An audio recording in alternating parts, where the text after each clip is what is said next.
Hi hello నమస్తే welcome back to Shailaja vlogs. అందరూ ఎలా ఉన్నారు?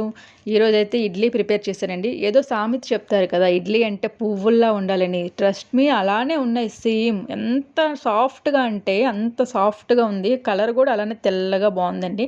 ఈ ఇడ్లీలు మనం చట్నీతో కానీ, కారపొడితో కానీ, పచ్చడితో కానీ తింటే వేరే లెవెల్ అంతే. సో దానికోసం అయితే ముందుగా మనం ఒక ప్యాన్ పెట్టుకుందాం. అందులో కొంచెం అంటే కొంచెమే ఆయిల్ వేసుకుందాం. అందులోనే ఆవాలు, కొద్దిగా మినపప్పు, కొద్దిగా శనగపప్పు కూడా వేసి దోరగా ఫ్రై చేసుకుందాం. ఇవన్నీ కూడా దోరగా ఫ్రై అయిన తర్వాత ఇందులోనే కొంచెం కరివేపాకు కూడా యాడ్ చేసుకోవాలి. కరివేపాకు అనేది నేను చిన్న చిన్న ముక్కల్లాగా కట్ చేసుకున్నానండి. మరి పెద్ద పెద్ద ముక్కల్లాగా ఉంటే మా వాళ్ళు తీసి పక్కన పెట్టేస్తారు. అందుకని అందులోనే కొంచెం అల్లం పేస్ట్ కానీ, లేదంటే తురుముకున్న అల్లం కానీ వేసుకోవాలి. అల్లం కొంచెమే వేయాలండి, లేదంటే మళ్ళీ ఘాటు వచ్చేస్తుంది. అప్పుడు మళ్ళీ టేస్ట్ అనేది మంచిగా రాదు. అందులోనే ఒక కప్పు ఉప్మా రవ్వ కానీ, లేదా సూజీ రవ్వ కూడా అంటారు కదా, దాన్ని తీసుకొని అంతా ఒకసారి కలుపుకొని దోరగా ఫ్రై చేసుకోవాలి. ఇక్కడ ఉప్మా రవ్వ అనేది కలర్ చేంజ్ అవ్వాల్సిన అవసరం లేదండి. మళ్ళీ ఇడ్లీ కలర్ అనేది చేంజ్ అయిపోతుంది. అది జస్ట్ కొంచెం ఫ్రై అయితే మాత్రం సరిపోతుంది. అలా మొత్తం ఫ్రై అయిన తర్వాత దాన్ని తీసుకొని వేరే బౌల్లోకి ట్రాన్స్ఫర్ చేసుకుందాం. అందులోనే ఉంచేసామంటే ఆ వేడికి మరి కొంచెం అది మాడిపోతుంది. అందుకని ఇలా వేరే దాంట్లో వేసుకుందాం. మనం ఏ కప్పుతో అయితే ఉప్మా రవ్వ తీసుకున్నామో అదే కప్పుతో పెరుగు కూడా తీసుకొని బౌల్లో యాడ్ చేసుకొని రెండింటిని కూడా బాగా కలిసేలాగా మిక్స్ చేసుకోవాలి. అలా బాగా కలిసిన తర్వాత మనం ఏ కప్పుతో పెరుగు తీసుకున్నామో అదే కప్పుతో 3/4 వాటర్ని తీసుకొని యాడ్ చేసుకోవాలి. మీకు క్లారిటీ ఉండడం కోసం నేను అలానే చూపిస్తున్నాను చూడండి. పెరుగు కప్పు అదే కప్పుతో తీసుకోవాలి. తీసుకొని మొత్తం అంతా బాగా మిక్స్ చేసుకోవాలి. అందులోనే కొంచెం సాల్ట్ కూడా యాడ్ చేసుకోండి. కావాలంటే మరి తర్వాత మనం యాడ్ చేసుకుందాం, కొద్దిగా యాడ్ చేయండి. మొత్తం అంతా బాగా కలిపి పెట్టుకొని పక్కన పెట్టుకుందాం. ఈలోపు అది ఫర్మెంట్ అవుతుంది. ఈలోగా మనం ఇడ్లీకి కావాల్సిన చట్నీని ప్రిపేర్ చేసుకుందాం. నేనైతే ఈరోజు పల్లీ చట్నీ ప్రిపేర్ చేస్తున్నానండి.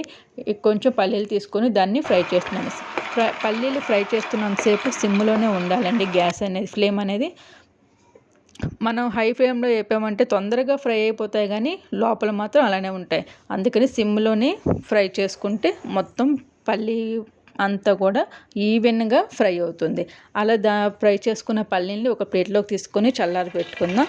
అవి చల్లారిపోయిన తర్వాత ఒక మిక్సీ జార్లోనికి తీసుకొని అందులోనే కొద్దిగా అంటే ఒక 2 టైమ్స్ అనమాట, పల్లీకి 2 టైమ్స్ పుట్నాల పప్పు అనేది తీసుకోవాలి. అలా అయితేనే టేస్ట్ బాగుంటుంది. అండ్ పుట్నాల పప్పు యాడ్ చేసిన తర్వాత అందులోనే 3 పచ్చిమిరపకాయలు, 4 వెల్లుల్లి రెబ్బలు అండ్ కొంచెం జీలకర్ర, సాల్ట్ అన్నీ వేసి మిక్సీ పట్టుకోవాలి. ఇలా మెత్తగా మిక్సీ పట్టుకున్న తర్వాత ఒక వేరే ప్లేట్లోనికి తీసుకొని ట్రాన్స్ఫర్ చేసుకుందాం. ఇందులోనే పోపు కూడా పెట్టుకొని పక్కన పెట్టుకుందాం. ఈలోపు మనం ప్రిపేర్ చేసుకున్న ఇడ్లీ బ్యాటర్ అనేది బాగా ఫర్మెంట్ అయిపోయి ఉంటుంది. చూసారా రవ్వ అనేది ఎంత బాగా ఇందులో నానిపోయిందో. ఇందులోనే కొద్దిగా మనం వంట సోడా అనేది యాడ్ చేద్దామండి. వంట సోడాని కొద్దిగా మాత్రమే యాడ్ చేయాలి, మరీ ఎక్కువగా యాడ్ చేసుకోకండి. వంట సోడా వేసిన తర్వాత దాన్ని ఒకే డైరెక్షన్లో తిప్పాలండి. ఎటు పడితే అటు తిప్పేయకూడదు. అప్పుడు మళ్ళీ ఇడ్లీలు అనేవి సరిగ్గా రావు. ఒకే డైరెక్షన్లో తిప్పడం వల్ల లోపల బబుల్స్ అనేవి ఫామ్ అవుతాయి కదా, అందువల్ల ఇడ్లీలు అనేవి మెత్తగా స్పాంజ్ లాగా ఉంటాయి అండ్ ఉబ్బుతాయి కూడా. దానికోసం ముందుగా అయితే ఇడ్లీ పాత్రను పెట్టుకొని అందులో కొంచెం వాటర్ యాడ్ చేసుకొని దాన్ని మరగనిద్దాం. అది వాటర్ అక్కడ బాయిల్ అవుతున్నప్పుడు ఈలోపు మనం ఇడ్లీ పాత్రకి ఆయిల్ కానీ గీ కానీ అప్లై చేసుకోవాలి. ఇలా మొత్తం అన్నింటికీ కూడా ఆయిల్ అప్లై చేసుకున్న తర్వాత మనం ప్రిపేర్ చేసుకున్న ఇడ్లీ బ్యాటర్ని ఒక్కొక్క హోల్లో కూడా ఫిల్ చేసుకుందాం. చూసారా ఎలా బబుల్స్ అనేవి ఫామ్ అయ్యాయో వంట సోడా వేయడం వల్ల. సో దానివల్ల ఇడ్లీ అనేవి మరి కొంచెం సాఫ్ట్గా ఉంటాయి అన్నమాట. సో ఇలా మొత్తం ఫిల్ చేసుకున్న తర్వాత మనం స్టవ్ మీద పెట్టేసుకుందాం. చూసారా అక్కడ వాటర్ కూడా బాయిల్ అయిపోయింది. అలా బాయిల్ అవుతున్న టైంలో మనం ఇడ్లీనన్నీ అందులో పెట్టుకోవాలి. తర్వాత మూత పెట్టేసి ఒక 5 మినిట్స్ తర్వాత ఓపెన్ చేసి చూస్తే ఇలా ఇడ్లీలు మంచిగా రెడీ అయిపోతాయి. చూసారా ఎలా పొంగాయో ఇడ్లీలు. కొంచెం కాలుతుందండి. మీరు కూడా తీసేటప్పుడు కొంచెం జాగ్రత్తగా ఉండండి. నేను 1 కప్పు రవ్వ కదా యాడ్ చేశాను. 1 కప్పుకి దగ్గర నాకు 15 ఇడ్లీల వరకు రెడీ అయ్యాయండి, ఒక చిన్న కప్పుతో తీసుకున్న రవ్వకి.